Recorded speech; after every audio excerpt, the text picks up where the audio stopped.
Bonjour, j'aimerais m'entretenir sur ce fameux passage de Romains chapitre 1 et voir quelles sont les choses essentielles qu'on aimerait retenir de ce chapitre très intéressant. J'ai reçu un mot d'un gars que j'ai eu l'occasion de croiser dans une église dans laquelle j'ai déjà prêché il y a plusieurs années, et il a toujours des questions à me poser sur la Bible, mais il veut aussi échanger des mots et des prédications qu'il a glanées ici et là sur Internet. Le dernier en date, il y a quelques jours seulement, disait ceci.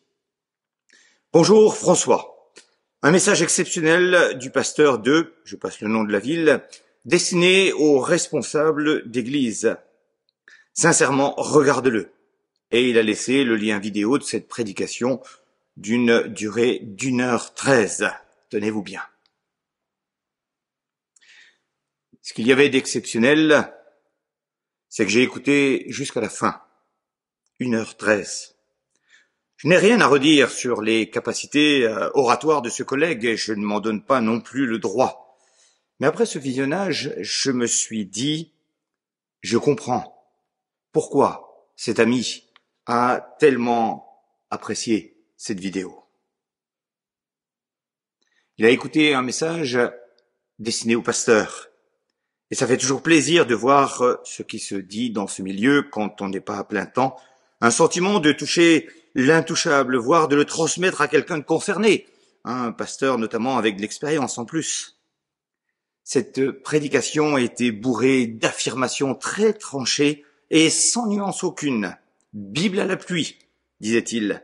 Évidemment, aborder l'Apocalypse avec des certitudes est rare, et l'orateur l'a signalé par une phrase que je n'ai entendue personnellement que 2 fois durant tout mon ministère. Et je cite, « Je n'ai jamais entendu une prédication sur ces versets, et c'est pourquoi je vais vous instruire sur ce sujet. » Troisième chose, c'est une phrase, une autre, qui a retenu mon attention, et elle disait, « Si vous ne croyez pas à la perte du salut, vous n'avez pas le Saint-Esprit. » Ce qui confirme ce que je viens de dire jusque-là. Finalement, je me rends compte qu'on apprécie avoir, transmettre des idées toutes faites, voir des injonctions, des rituels dont on ne connaît pas toujours le fondement, mais qui demandent notre investissement pour soi-disant être meilleur ou pour notre probable bien-être intérieur. On se sacrifierait à moins tant cette recherche est omniprésente. On est même prêt à assumer des incohérences en vue d'un hypothétique salut, mais on y croit parce que cela nous demande du sacrifice personnel. Et cela, on aime. Attention, ce n'est pas réservé aux pauvres intellectuellement, comme certains aiment à le redire, la religion c'est pour les pauvres ou les cassos. Je discute avec des gens bien ancrés dans des réflexions hautement philosophiques que je ne comprends pas toujours, bien engagés dans les milieux scientifiques et qui vont vivre ce même genre de phénomène. Si notre vie n'est pas baignée dans le relationnel avec Christ, elle est juste une quête religieuse avec ce que je viens de mentionner dans le don de soi sacrificiel en vue d'un avenir hypothétique. Mais la parole de Dieu nous donne des lignes de conduite, mais pas des règles à suivre. Elle parle de grâce, elle parle de pardon, elle parle de certitude, notamment quant à la gratuité du salut, de la vie éternelle par le sang versé et non par les œuvres. Mais elle nous parle aussi d'un Dieu grand, tout-puissant, créateur, qui domine sur tout et dont les capacités n'ont rien à voir avec nos connaissances, même si elles sont de plus en plus grandes. Je vous le dis tout de go, le compte n'y est pas et notre vantardise à ce sujet risque de nous amener à revivre Babel. C'est vrai que Dieu a dit qu'on ne revivrait pas le déluge, mais à ma connaissance, il ne s'est pas interdit un Babel 2.0, comme on dit aujourd'hui. Tout cela pour dire qu'avec les discussions sur l'éthique qu'on va continuer à aborder en regardant Romains entre autres, rien n'est tranché, ne l'oublions pas. Quand à l'époque de Moïse, on entendait « tu ne tueras pas », le message était clair. Mais la justice a utilisé la loi du talion et on a assisté à des mises à mort. Aujourd'hui, dans beaucoup de pays, on a supprimé la peine de mort, mais on remet sur le devant de la scène le principe de l'euthanasie. Disons que la limite entre diminuer les souffrances et les abréger est courte, très courte, trop courte. Tu ne tueras pas me ramène à la réflexion d'un étudiant qui m'a dit « Si tu acceptes la possibilité de la PMA, tu es contraire à ce commandement de ne pas tuer parce que tu détruis des embryons. » Attention, on est facilement légaliste ou laxiste, l'un ou l'autre, tout en se réclamant de notre Seigneur Jésus. Après ce rappel sur la difficulté de prise de position éthique, je reviens sur les deux mots qui sont résumés de l'Épître aux Romains, qui sont donc justification et sanctification. Vous vous souvenez, je pense. Paul se penchera longuement sur la justification, dans les chapitres 3 à 5 en particulier, et s'en suivra l'explication et les applications de la sanctification. Mais avant ce chapitre 3, comme pour introduire cette notion et ce besoin de justification accordé par Dieu aux hommes, Paul mettra en exergue la question clé de l'être humain, mentionnant que la parole va nous déclarer tous coupables, juifs et grecs, comme on l'a dit, ou traduit autrement par juifs et non-juifs, ou juifs et païens, ou religieux et athées. Nous allons lire quelques versets de ce chapitre de Romains 1, à chacun de lire l'ensemble du texte. Versets 16 et 17. L'évangile de Christ, c'est la puissance de Dieu pour le salut de tout homme qui croit, du juif d'abord, mais aussi du non-juif. En effet, c'est l'évangile qui révèle la justice de Dieu par la foi et pour la foi, comme cela est écrit, le juste vivra par la foi. Le verset 2, cet évangile, Dieu l'avait promis auparavant par ses prophètes, par les Saintes Écritures. Versets 20 à 24. En effet, les perfections invisibles de Dieu, sa puissance éternelle et sa divinité se voient depuis la création du monde. Elles se comprennent par ce qu'il a fait.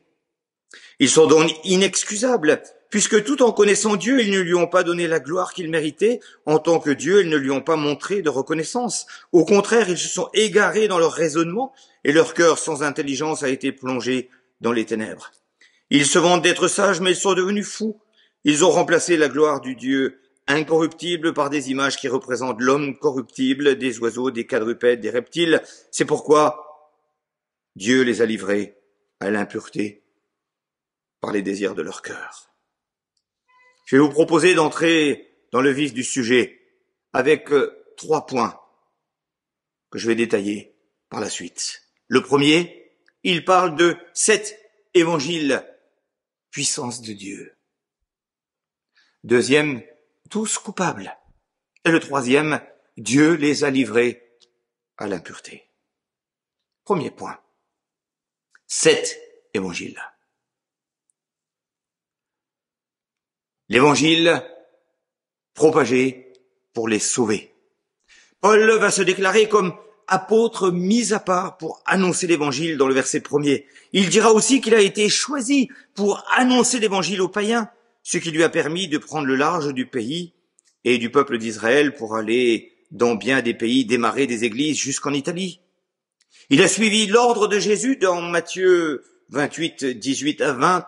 Tout pouvoir m'a été donné dans le ciel et sur la terre. Allez donc, faites de toutes les nations des disciples, baptisez-les au nom du Père, du Fils et du Saint-Esprit, et enseignez-leur à mettre en pratique tout ce que je vous ai prescrit. Et moi, je suis avec vous tous les jours jusqu'à la fin du monde. Un appel à l'action, suivi d'une promesse de Dieu pour les acteurs de l'évangélisation que nous sommes. Cet évangile n'est pas une nouveauté. Même si les bien-pensants juifs le rejetaient parce que non conforme à leur théologie et surtout leur rituel. Mais Paul va déclarer de nouveau que cet évangile avait été promis au travers des prophètes de l'Ancien Testament.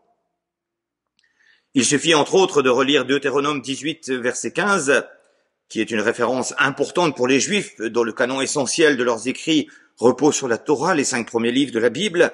Mais on n'oublie pas Ésaïe 7, verset 14 et Habacuc 2, verset 4. Je lis le passage de Deutéronome qui dit « L'Éternel ton Dieu fera surgir pour toi et du milieu de toi parmi tes frères un prophète comme moi, c'est lui que vous devez écouter. » L'Évangile comme bonne nouvelle. Bonne nouvelle du salut gratuit en Christ, lui-même descendant de David pour porter la royauté, fils de Dieu, Dieu lui-même pour porter le sacerdoce lévitique et devenir souverain sacrificateur. L'Évangile n'est pas emprisonné dans les 4 livres du même terme. C'est beaucoup plus grandiose puisqu'il est contenu dans une vision, dans un objectif, dans une action divine. Il l'est comme le prolongement de l'amour de Dieu envers ses créatures et en vue de la vie éternelle et de la formation d'un peuple qui lui appartienne. L'Évangile est une puissance. Non, l'Évangile n'est pas une puissance, c'est la puissance de Dieu pour le salut. Une version de Bible avait mentionné une, mais elle n'a pas été suivie. Même la version Derby, la version français courant, etc., reprennent ces articles bien spécifiques. Il n'y a qu'un chemin pour aller au ciel, Christ en croix. Aurais-je honte de cette puissance de salut auprès de mes contemporains? Pourtant, tout le monde rêve de puissance sous des formes différentes pour agir là où personne ne le peut. Mais souvent, ça reste à l'état de rêve. Mais nous avons en nous une puissance, qu'est l'Évangile, que nous transportons et qui transforme les gens. L'Évangile a un contenu, un fort potentiel. Il révèle la justice de Dieu pour la foi et par la foi, au verset 17. Et Paul rappellera ce fameux passage d'Habacuc, le juste vivra par sa foi. Chapitre 2, verset 4. Essayez de convaincre le peuple du livre, le peuple de Dieu, autrement dit, que l'Évangile est tiré de la Torah et qu'il a la même valeur et difficile, mais pourtant c'est vrai. L'Évangile bouleverse les vies avec plus d'efficacité que la loi mosaïque qui reste problématique dans sa mise en pratique. L'Évangile pour tous. Romains 2, verset 11 dit « Devant Dieu, il n'y a pas de favoritisme ». Et Paul parlera du mystère de Christ dans les effets de l'Évangile en ces termes dans Éphésiens 3, verset 6. Ce mystère, c'est que les non-juifs sont cohéritiers des Juifs, qu'ils forment un corps pour eux et participent à la même promesse en Jésus-Christ par l'Évangile. Romains chapitre 1er, versets 5 et 6 ajouteront « C'est par lui que nous avons reçu la grâce d'exercer le ministère d'apôtre pour conduire en son nom des hommes de toutes les nations à l'obéissance de la foi. Si vous en faites partie, vous aussi, vous avez été appelés par Jésus-Christ. » 1 Corinthiens 2, versets 22 à 24. Les Juifs demandent des miracles, les Grecs cherchent la sagesse. Nous prêchons Christ crucifié, scandale pour les Juifs, folie pour les païens, mais puissance et sagesse de Dieu pour ceux qui sont appelés tant Juifs que Grecs. Cet évangile est rendu accessible à tous les niveaux intellectuels et sociaux. C'est une vraie grâce de Dieu qui n'oblige personne à apprendre une autre langue ou faire de longues études pour saisir et appliquer cette bonne nouvelle dans nos vies. On ne freinera pas par quelque moyen que ce soit la propagation de l'évangile. Les seuls qui peuvent le freiner, c'est nous. C'est nous qui le retenons captif en nous et pour nous, comme il est dit dans le texte. Puisque le reproche fait aux Juifs est le même pour nous. Il est dit que Dieu est en colère contre son peuple à cause de cela, verset 18. Prions qu'à minima. Au lieu de propager l'évangile, nous ne le retenions quand même pas captif. Deuxième point. Tous coupables. Beaucoup de personnes se sont inquiétées et m'ont fait la remarque que je ne publiais plus de photos sur ma page Facebook depuis début janvier et que cela leur manquait. La plupart de mes photos sont des photos de la nature. Quand Dieu a regardé cette nature qu'il a créée de ses propres mains, il a jugé que c'était bon, c'était génial, comme on dirait aujourd'hui. Et le jardin d'Éden était une perfection dont nous avons gardé quelques bribes. À mon âge, je suis toujours subjugué par ce qui disparaît et réapparaît en automne et au printemps. Chaque printemps est pour moi une nouveauté, pas pour vous? Et derrière tout cela, il y a l'invisible qui agit. Dieu, dans toute sa sagesse et sa grandeur, qui est le créateur de toutes choses, dont nous-mêmes, hommes et femmes du XXIe siècle. C'est ce que je comprends au travers du verset 20 qui dit « En effet, les perfections invisibles de Dieu, sa puissance éternelle, sa divinité se voient depuis la création du monde, elles se comprennent par ce qu'il a fait. » Voltaire a parlé du grand horloger derrière tout ce monde fabuleux. C'est la réponse à donner aux mots croisés en 4 lettres. Mais Voltaire reste un déiste qui croit en l'existence d'un Dieu, mais qui ne s'occuperait pas des hommes. Notre monde, je vais le diviser en 3. Il y a d'un côté les athées convaincus, qui sont très attachés à leur religion athée. L'athéisme est leur Dieu et leur raison de vivre avec leurs propres règles, leur propre foi, et ils ne veulent pas voir la réalité de la création. C'est comme des enfants qui mettent la main sur leurs yeux en disant « T'es pas là !» Ou mieux encore « Et je suis plus là !» Ce sont des hommes et des femmes de grande foi dans leur système. Comme le titre, ce livre connu d'un athée converti en voulant démonter la Bible, il faut beaucoup de foi pour être athée. D'un autre côté, il y a les religieux jusqu'aux bouddhistes qui sacrifieraient tout au nom de leur Dieu, même leur propre vie. Tout sacrifice, voire la mort, est bénéfique pour un espoir d'être accepté du vrai Dieu. Détruire ce qui leur paraît mal, même les humains, donc remplacer eux-mêmes le justicier divin est la base de leur vie.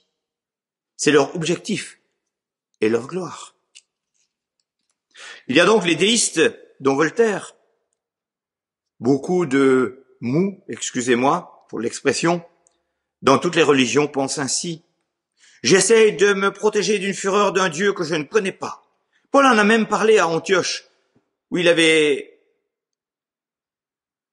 trouvé un autel sur lequel était écrit un Dieu inconnu, de peur d'en avoir oublié un.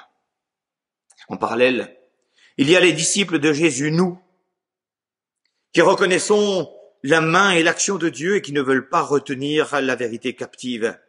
Ils ne comprennent pas que leurs contemporains ne comprennent pas l'évidence.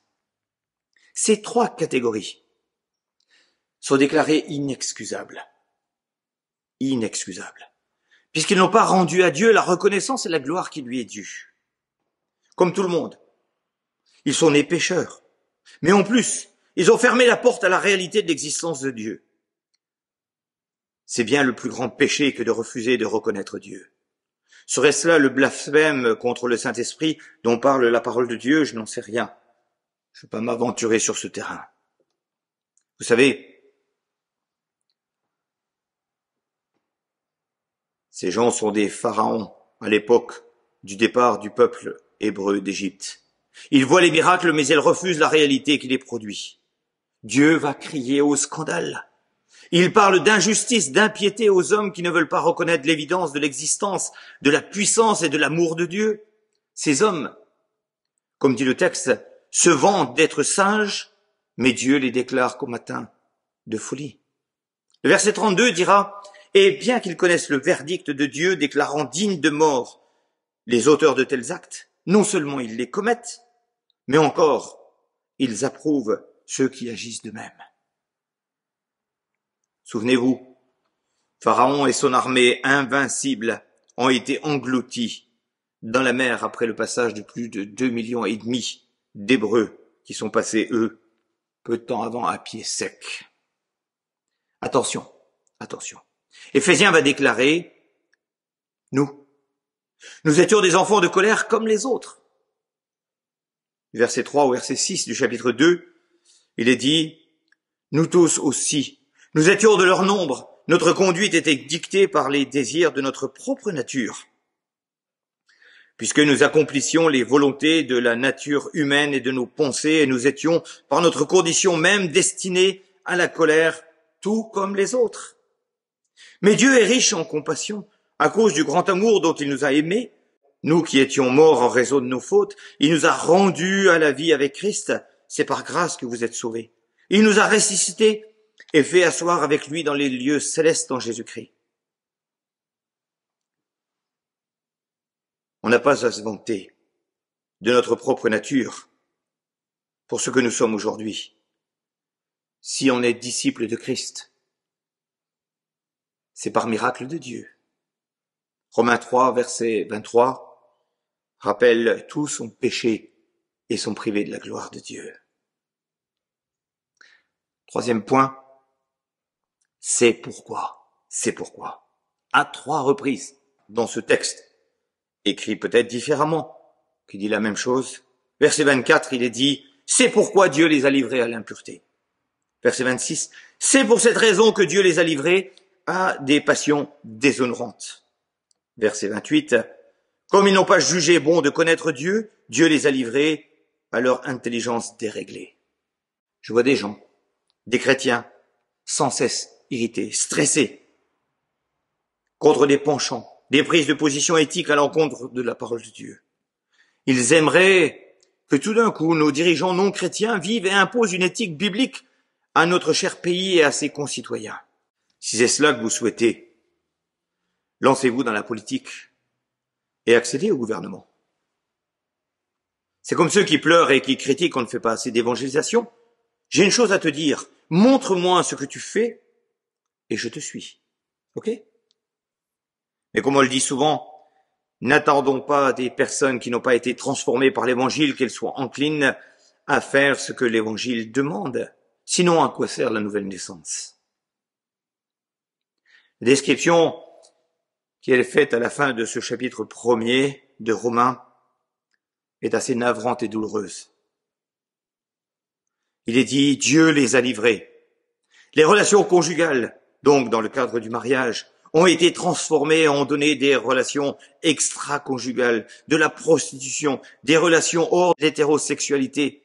Et c'est la Bible qui va déclarer dans 1 Corinthiens, chapitre 6, versets 9 à 11, « Ne vous y trompez pas, ni ceux qui vivent dans l'immoralité sexuelle, ni les idolâtres, ni les adultères, ni les travestis, ni les homosexuels, ni les voleurs, ni les hommes toujours désireux de posséder plus, ni les ivrognes, ni les calomniateurs, ni les exploiteurs, n'hériteront du royaume de Dieu. Et c'est là ce que vous étiez, certains d'entre vous. Mais vous avez été lavés, mais vous avez été déclarés saints, mais vous avez été déclarés justes au nom du Seigneur Jésus-Christ et par l'Esprit de notre Dieu. Mais je ne peux pas imposer l'éthique chrétienne, l'éthique biblique, à des personnes qui n'ont pas décidé de vivre l'Évangile, mais vivent leur vie sur d'autres principes religieux athées compris. Les uns ne peuvent pas condamner les autres. Par contre, si tu es chrétien, tu vis les principes de l'Évangile par amour pour Dieu. Dieu les a livrés, verset 29 à 31. Ces versets mettent des mots sur l'actualité, qu'on connaît de même depuis Noé, en passant par le monde de l'époque de Lot à Sodome, etc. Salomon dira dans l'Ecclésiaste qu'il n'y a rien de nouveau sous le soleil. Voici donc cette description de Dieu dans Romains. Ils sont remplis de toutes sortes d'injustices, d'immoralité sexuelle, de méchanceté, de soif de posséder et de mal. Leur être est plein d'envie, de meurtre, de querelles, de ruses, de fraude et de perversité. Rapporteurs, ils sont aussi médisants, ennemis de Dieu, arrogants, orgueilleux, vantards, ingénieux pour faire le mal, rebelles à leurs parents, dépourvus d'intelligence, de loyauté, d'affection. Ils sont irréconciliables, sans pitié. Stop 2 secondes. Quand j'ai lu cette liste, est-ce que tu n'as pas eu une pensée pour quelqu'un en particulier? Tu as reconnu quelqu'un au travers de cela? Non, il ne faut pas chercher. Si Jésus a dit que nous ne sommes pas du monde, mais dans ce monde, si nous disons aussi que chaque personne n'a pas le comportement précité, la Bible déclare que toutes ces choses existent dans le comportement humain et que nous sommes de la même nature qu'eux. Voyez, regardez. Combien de femmes sont mal à l'aise dans leur être adulte, chrétienne ou pas, pour avoir subi des relations incestueuses, des relations non consenties. Des garçons ont été abusés par des proches ou des personnes de responsabilité classées de confiance et ne savent plus ce que c'est qu'une relation amoureuse, voire n'osent plus une relation de confiance, et encore moins voir Dieu comme un père. Remarquez aussi que les prisons sont pleines de personnes dont les actes sont mentionnés plus haut, et on sait très bien qu'il manque beaucoup de place encore pour d'autres. En passant une IRM cérébrale dernièrement, j'ai demandé avec une pointe d'humour à la radiologue si sa machine pouvait lire les pensées. Du tac au tac, elle a répondu « Pas encore, monsieur, mais ça viendra bientôt ». Je suis personnellement encore très étonné de voir ce qu'on peut apercevoir avec ces machines sans même ouvrir le crâne. Si ces machines étaient capables de lire les pensées, est-ce que vous oseriez entrer dans cette machine? On m'a dit que l'hypnose pouvait faire ce genre de choses. Je ne sais pas, j'ai pas essayé et je veux pas l'essayer. Dans l'Épître aux Romains au chapitre 12, et on en a parlé dans ses dernières prédications, on parle du renouvellement de l'intelligence. Mais ici, le texte va parler d'une intelligence déréglée. Verset 28. Au verset 32, c'est impressionnant quand il est dit « Ils connaissent le verdict de Dieu ». Ils emprisonnent les personnes qui commettent ces actes, mais ils font la même chose eux-mêmes. Tu as raison, Salomon. Il n'y a rien de nouveau sous le soleil. En conclusion, ne t'emporte pas sur les décisions d'autrui non chrétiens. Ils fonctionnent d'après un autre système que le système biblique chrétien, pour essayer de vivre avec une certaine cohérence, certes, leur vie sur terre. C'est une toute autre logique. Autrefois, il y a demi-siècle, le catholicisme avait imposé une certaine logique, culture, référence. Je me souviens des sondages d'il y a 50 ans où on disait que 95% des Français se disaient catholiques. Les choses ont changé maintenant puisque moins de 47% ont encore un sentiment d'appartenance au catholicisme d'après ce que j'ai lu dernièrement. Il y a donc la logique éthique de la Bible proposée par Dieu pour protéger jusqu'à nos descendants du mal et du manque d'objectifs de vie glorieuse après la vie, et la logique crédible pour ceux qui la vivent, basée sur la foi en l'homme et le déni de l'enfer et du ciel. Deuxièmement, n'impose pas aux non-chrétiens une vie conforme à l'évangile. Il faut la croix pour qu'il change de logique. Troisièmement, toi et moi, vivons l'évangile pour nous, mais surtout pour nos descendants et pour le Seigneur en particulier, sans oublier que nos contemporains doivent être attirés par nos manières de penser et de vivre. Alors soyons vigilants en ce qui concerne nos pensées. Personne ne sait, mais Dieu le sait. Si un genre d'IRM pouvait le découvrir, serais-tu fier de ce que tu penses? Soyons vigilants sur ce qui concerne notre relation avec Dieu. Les c'est pourquoi me rappellent que si je m'éloigne de Dieu, je pourrais facilement changer de logique. Soyons vigilants sur l'éthique. Est-il toujours biblique ou, parce que ça m'arrange, est-ce que j'essaye à certains moments d'accepter ce que tout le monde fait pour moi-même? Amen.